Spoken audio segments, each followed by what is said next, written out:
พ่อแม่คะถ้าคืนนี้ใครทายชุดหนูผิดทำเนียมนะคะ แต่ถ้าทายถูกก็ทำเนียมเหมือนเดิมค่ะ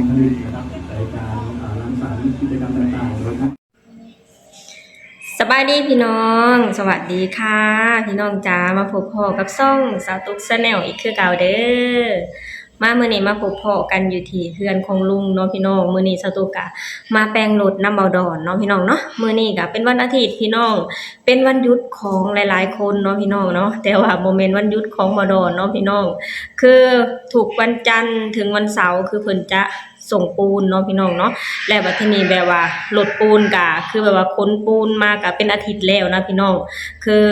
แบบว่ากะย้านมันเพนะพี่น้องก็เลยมื้อวันอาทิตย์นะคือจะเอาเขามาเสกเนาะพี่น้องมาเบิ่งว่า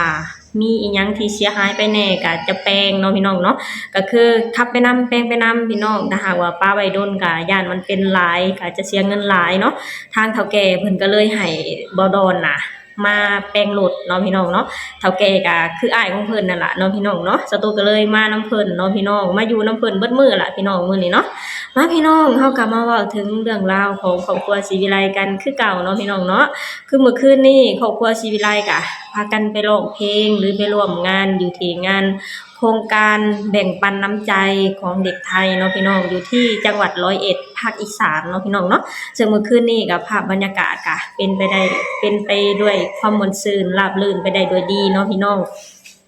การเปิดงานทางคณะกรรมการของโรงเรียนเนาะพี่น้องก็มา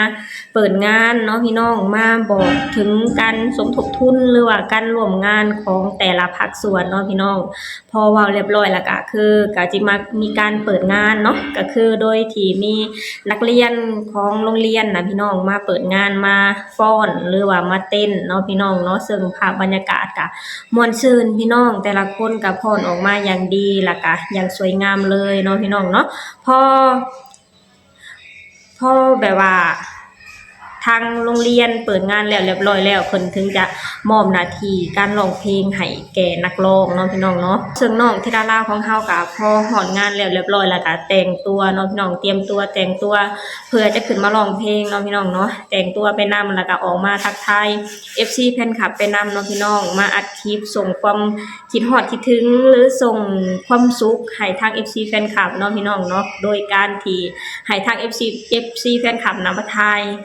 ายกันเนาะพี่น้องว่าคืนนี้ธิดาราจะใส่สีหยังเนาะพี่น้องให้ FC แฟนคลับทายถ้าหากว่าทายผิดก็จะมีการเสียธรรมเนียมเนาะพี่น้องเนาะแต่ก็ทายถูกก็เสียค่าธรรมเนียมกันคือเก่านั่นล่ะเนาะพี่น้องเนาะคือแบบว่าธิดาน้อยของเฮาก็คือแบบ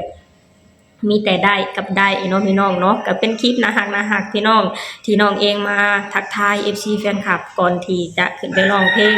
มาทักทาย FC แฟนคลับเพื่อเป็นกำลังใจเนาะพี่น้องเนาะขอกำลังใจจาก FC แฟนคลับเพราะว่ากำลังใจทุกอย่างเป็นสิ่งที่สำคัญเนาะพี่น้องเนาะน้องเองก็อยากได้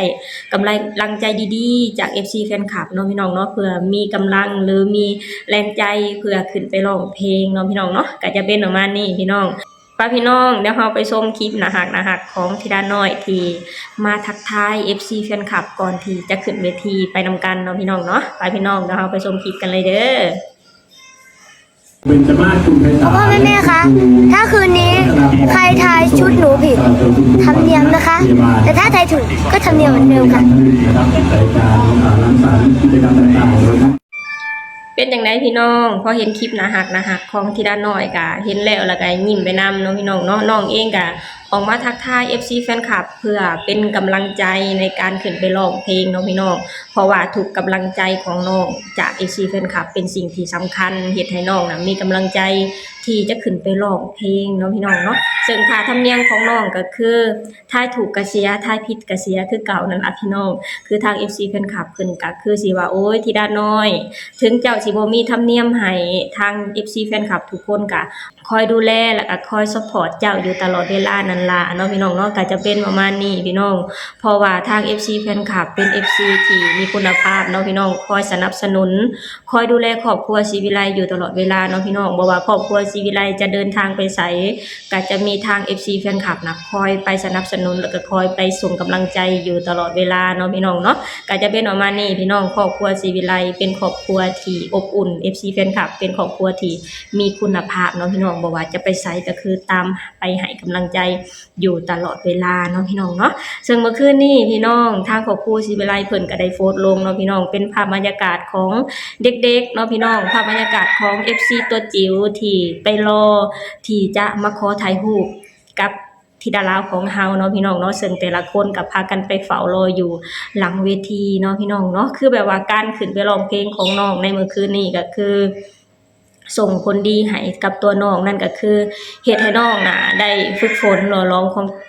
มเจ้าของให้เก่งขึ้นเนาะพี่น้องแฮ่งเก่งอยู่แล้วก็แฮ่งเก่งขึ้นไปเรื่อยๆเนาะพี่น้องเนาะน้องได้ประสบการณ์ใหม่ๆได้สิ่งใหม่ๆได้เรียนรู้สิ่งใหม่ๆไปเรื่อยๆเนาะพี่น้องเนาะและน้องเองก็คือเมื่อคืนนี้ก็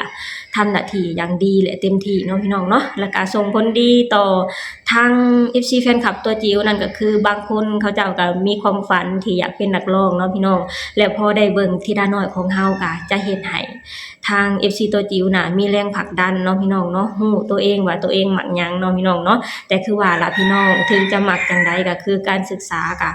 เป็นสิ่งที่สำคัญเนาะพี่น้องเนาะคือแบบว่าอยู่ที่ประเทศไทยน่ะดีอย่างหนึ่งเด้พี่น้องคือแบบว่าเด็กน้อยที่มีความฝันน่ะก็คือสามารถสร้างความฝันได้เนาะพี่น้องเนาะสร้างความฝันไปนำแล้วก็เรียนไปนำเนาะพี่น้องคือแบบว่าการขึ้นไปร้องเพลงของธิดาน้อยของเมื่อคืนนี้ก็คือจะเฮ็ดให้เด็กน้อยบางคนน่ะเกิดมีแรงผลักดันขึ้นเบิ่งตัวอย่างที่ดีๆจากธิดาลาวก็เป็นไปได้เนาะพี่น้องเนาะนี่แหละพี่น้องคือเมื่อคืนนี้กับภาพบรรยากาศก็ค่อนข้างม่วนซื่นเนาะพี่น้องธิดาน้อยของเฮาก็ทำหน้าที่อย่างดีและเต็มที่สุดยอดคือเก่าเนาะพี่น้องเนาะซึ่งเมื่อคืนนี้ก็บ่มีน้องปรารถนาเนาะพี่น้องเพราะว่าน้องปรารถนาเพิ่นก็เดินทางมาอยู่ที่ประเทศลาวเพื่อจะมาเตรียมตัวสวยงานแต่งของเอื้อยเพิ่นเนาะพี่น้องก็มีแต่พี่เคแม่เจี๊ยบน้องไอเนาะพี่น้องเนาะแล้วก็ธิดาลาวเนาะพี่น้องซึ่งแต่ละคนทำหน้าที่ออกมาอย่างดีและเต็มที่คือเก่าเนาะพี่น้องเนาะนี่แหละพี่น้องคือมื้อนี้สตุกเองก็พาพ่อแม่พี่น้องมาชมความน่ารักของธิดาน้อยของเฮาเนาะพี่น้องที่น้องเองก็ออกมาทักทาย FC แฟนคลับออกมามอบความสุขหรือความรักให้ FC แฟนคลับก่อนที่จะขึ้นร้องเพลงเนาะพี่น้องซึ่งสตุกเชื่อได้เลยนะพี่น้องว่าทาง FC แฟนคลับพอเห็นคลิปนี้แล้วก็ยิ้มไปนำแล้วก็จะคอยส่งกำลังใจให้ธิดาน้อยอยู่ตลอดเวลาเนาะพี่น้องเนาะโอเคพี่น้องสำหรับคลิปนี้สตุกเองก็จะขอจบลงเท่านี้ก่อนเด้อฝากให้พี่น้องช่วยกดไลค์กดแชร์กดติดตามให้ช่องสาวตุก Channel หน่อยเด้อและที่สำคัญก็คืออยากให้พ่อแม่พี่น้องช่วยเบิ่งคลิปให้สาวตุกหน่อยเด้อเพราะว่าสาวตุกเองก็ยังบ่ผ่านกด 4,000 ชั่วโมงเนาะพี่น้องเนาะสำหรับคลิปนี้สาวตุกก็จะขอจบลงเท่านี้ก่อนเด้อสบายดีสวัสดีค่ะ พ่อแม่คะถ้าคืนนี้ใครทายชุดหนูผิดทำเนียมนะคะ แต่ถ้าทายถูกก็ทำเนียมเหมือนเดิมค่ะ